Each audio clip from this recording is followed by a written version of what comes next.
আসসালামু আলাইকুম, শুভরাত্রি সবাইকে।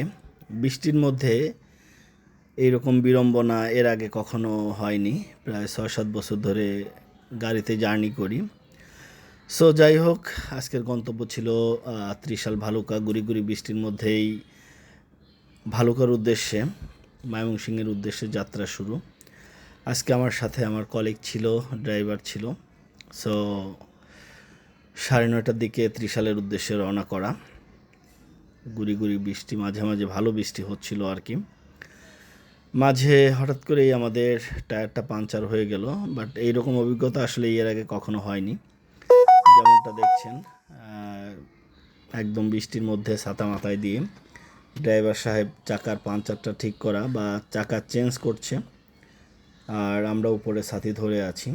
এটা হচ্ছে জাস্ট রাজেন্দ্রপুরের একটু আগেই। এখানে একটা রিসোর্ট ছিল, রিসোর্টটার নামটা আসলে মনে করতে পারছি না। খুব রিসোর্টটা সুন্দর রিসোর্ট। যেমনটা দেখছেন, একটু বৃষ্টি পড়ছে হালকা। তো যাই হোক, 15 মিনিটের ব্রেক শেষে আমাদের যাত্রা আবারও ময়মনসিংহের উদ্দেশ্যে রওনা দিলাম। মাঝে চায়ের বিরতি ছিল আমাদের মোটামুটি স্কয়ার মাস্টার বাড়ির আগে। এরপরে আবারও যাত্রা শুরু। আজকে উদ্দেশ্য ছিল, 2টা মিটিং ছিল, একটা হচ্ছে ত্রিশালে এবং আর একটা হচ্ছে ভালুকাতে। সো মোটামুটি রাস্তাটা ক্লিন ছিল এবং কোনো যানজট টানজট তেমন কোনো কিছু ছিল না। এখানকার দৃশ্যটা আসলেই খুব ভালো লাগছিল। পরবর্তীতে আমরা নেমে, এটা হচ্ছে ত্রিশালের খুব কাছাকাছি, ব্রিজের আগে নেমে একটু চা ব্রেক দিয়েছিলাম। খুবই ভালোই লাগছিল আর কি এখানকার যে দৃশ্যটা। সো একটু আপনাদেরকে দেখানোর চেষ্টা করি নেমে। এইটা হচ্ছে ত্রিশালের আগে, মোটামুটি 15 কিলোমিটার আগে আমরা একটা চা ব্রেক দিয়েছিলাম। জায়গাটা খুব পছন্দ হয়েছিল, যে কারণেই নামা। যেমনটা দেখছেন, আসলেই পছন্দ হওয়ার মতোই, যে কারোরই পছন্দ হবে। দেন আমাদের আবার যাত্রা প্রথমে ছিল হচ্ছে একটা জার্মানির কোম্পানিতে। এটাও একটা মাল্টিন্যাশনাল কোম্পানি। এটার অবস্থান হচ্ছে ত্রিশালে। ত্রিশাল থেকে প্রায় 5 থেকে 6 কিলোমিটার দূরে। জায়গাটার নামটা আসলেই দেখাইতে পারলাম না আপনাদেরকে।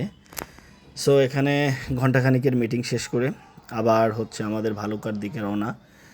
অবশ্য আপনাদেরকে একটা কথা বলে রাখি, ভালুকার দিকে যেতে আপনাদের অনেক শালবন বিহার বা শালবন পড়বে।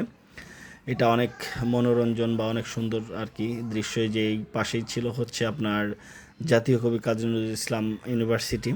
আমরা এটা ত্রিশালেই অবস্থিত আর কি। সো আবার লাঞ্চের আগেই প্রায় 12:30টার দিকে আমরা রওনা দিয়েছি ভালুকার উদ্দেশ্যে। এখন উদ্দেশ্য হচ্ছে আমাদের আরেকটা মাল্টিন্যাশনাল কোম্পানি, যেটা হচ্ছে ইপিক গ্রুপ নাম। ওইটারই আরেকটা প্রজেক্ট আছে ওদের ভালুকাতে, যেটার নাম হচ্ছে গ্রিন টেক্সটাইল লিমিটেড। ওইখানে আমাদের মিটিং আফটার লাঞ্চ। সো ভেবেছিলাম যে হয়তো লাঞ্চের পরে ঢুকবো, তো লাঞ্চের পরে আর ঢুকতে পারিনি। আগেই যেহেতু পৌঁছে গিয়েছিলাম, আগে যেই মিটিংটা কমপ্লিট করেছিলাম। সো মোটামুটি পরিবেশ ভালো ছিল। মানে মাঝে মাঝে গুড়ি গুড়ি বৃষ্টি, আবার রৌদ্র, আবার মেঘ, আবার বৃষ্টি, এরকম অবস্থায় আজকে সারাদিন গিয়েছে আর কি। সব কিছু মিলিয়ে মোটামুটি ভালোই লেগেছে। আজকের দিনটা ভালোই কেটেছে। আপনারা হয়তো দেখতে পাচ্ছেন, এটা হচ্ছে প্রোডাকশন ফ্লোর। মোটামুটি হাজার হাজার ওয়ার্কাররা এখানে কাজ করে। অল্প একটু দৃশ্য ধারণের সুযোগ পেয়েছিলাম, বিশেষ করে ফ্যাক্টরির মধ্যে তো আসলেই ভিডিও করা যায় না। সো বিকালে আসার সময় আবারও বৃষ্টি শুরু হলো। এই হচ্ছে আজকের আমাদের মোটামুটি জার্নি। সবার জন্য শুভকামনা, সবাই একটু সাথে থাকবেন। যারা যারা ভিডিওটা দেখবেন একটু সাবস্ক্রাইব করে রাখবেন। আল্লাহ হাফেজ, ধন্যবাদ সবাইকে।